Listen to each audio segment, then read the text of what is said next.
mursalin wa ala alihi wa sahbihi ajma'in, amma ba'du. Pertama-tama dan paling utama adalah kita panjatkan puja dan puji syukur kita kepada Allah Subhanahu wa taala yang ada atas nikmat dan ridhonya Allah kita dapat berkumpul di tempat yang mulia ini, di pagi menjelang siang yang mulia ini, dan insya Allah kita bersama orang-orang yang mulia. Amin. Salawat serta salam senantiasa selalu kita curahkan kepada junjungan kita Nabi besar Muhammad dan para sahabatnya, dan tak lupa kita sebagai umatnya yang semoga selalu diberikan syafaat pada yang berakhir nanti. Amin amin Allahumma barik. Yang terhormat kepada Bapak Ustaz Rahman, semoga beliau senantiasa diberikan nikmat panjang umur oleh Allah dan nikmat sehat walafiat tentunya. Dan yang saya banggakan juga kepada ibu-ibu Majelis Taklim Nurul Ilmu ya. Semoga ibu-ibu ini selalu diberikan sehat walafiat dan nikmat panjang umur. Penjelasan di sini ingin menyampaikan pesan dari para ulama tentang siapa saja orang yang pernah merasa meninggalkan sholat, bahkan sampai saat ini masih sering meninggalkan sholat gitu. Para ulama menyampaikan banyak sekali hadis-hadis serta ayat-ayat Al-Quran yang membahas tentang ancaman Allah bagi orang-orang yang meninggalkan sholat. Bahkan kalau kita lihat sama-sama ibu-ibu sholat dalam rukun Islam, pertama syahadat nomor 1, kedua sholat, ketiga zakat, 4 puasa, 5 puasa. Artinya apa? Pertama iman dan Islam seseorang walaupun dia telah syahadat, walaupun dia telah asyhadu an la ilaha illallah wa asyhadu anna Muhammadar Rasulullah, tetapi dia tidak mengerjakan sholat. Dijelaskan dalam Al-Quran, A'udzubillahi minasyaitonir rajim, bismillahirrahmanirrahim. Fa'alul musallina alladzina hum an salatihim sahun. Celakalah bagi orang yang salat, yaitu orang yang lalai salatnya. Apa yang dimaksud dengan lalai terhadap salatnya? Dia sudah salat ibu-ibu, tapi salatnya tidak khusyuk. Dia sudah salat, tapi salatnya kadang ia kerjakan, kadang ia tinggalkan. Dia sudah salat, tapi salatnya terburu-buru, tidak memenuhi dengan rukun salat. Dia sudah salat, tapi salatnya tidak benar berwudu dan tidak benar bersucinya.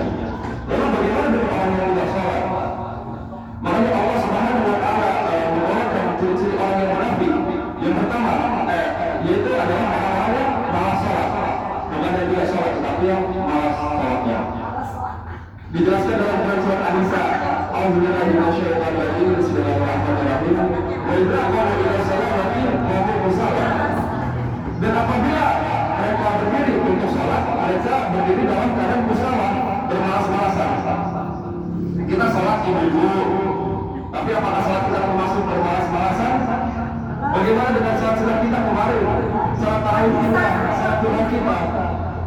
Jangan sampai kita termasuk orang-orang yang sama walaupun salat, yang lalai walaupun salat. Jangan sampai kita termasuk orang-orang yang kusala walaupun salat, yang malas walaupun salat. Nauzubillah min. Ada yang masih ada jiwa kemunafikan dalam diri kita, bertolak Tuhan dan Islam kita di sisi Allah Subhanahu wa taala. Para hadirin ibu-ibu yang berbahagia, sholat adalah satu-satunya ikatan kita dengan langit. Sholat adalah satu-satunya ikatan hamba dengan Rabbnya, dengan Tuhannya. Sehingga jika kita tidak sholat sekali saja, itu tandanya kita memutus ikatan kita dengan Tuhan. Lalu bagaimana kita ingin meminta perlindungan kepada Allah? Bagaimana kita ingin meminta pertolongan kepada Allah jika kita memutuskan ikatan kita dengan Tuhan? Kita tidak kenal dengan seseorang, kita tidak memiliki ikatan apapun dengan orang tersebut. Bagaimana kita berharap orang tersebut akan membantu kita? Begitu juga kita dengan Allah. Kita tidak sholat, kita memutus ikatan kita dengan Tuhan. Bagaimana kita meminta rezeki kepada Allah? Bagaimana kita meminta pertolongan kepada Allah? Bagaimana kita meminta perlindungan kepada Allah? Sedangkan kita sendiri yang memutus ikatan kita dengan Allah. Bahkan ulama mengatakan ikatan antara hamba dengan Rabbnya adalah sholat. Sholat. Jika tidak sholat adanya, dia memutus ikatan dengan Tuhan, dengan Allah. Bahkan ada ulama mengatakan jika dia sengaja meninggalkan sholat dalam waktu yang lama, adanya dia telah keluar dari Islam. Walaupun sebagian ulama. Artinya apa ibu? Artinya begitu besarnya ancaman dari Allah Subhanahu Wa Taala terhadap orang-orang yang meninggalkan sholat.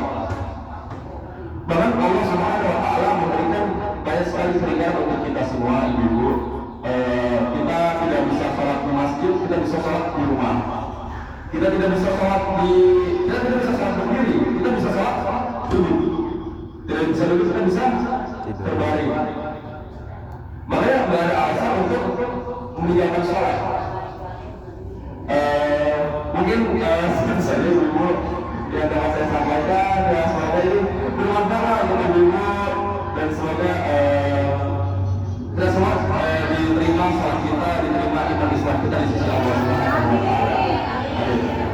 Mungkin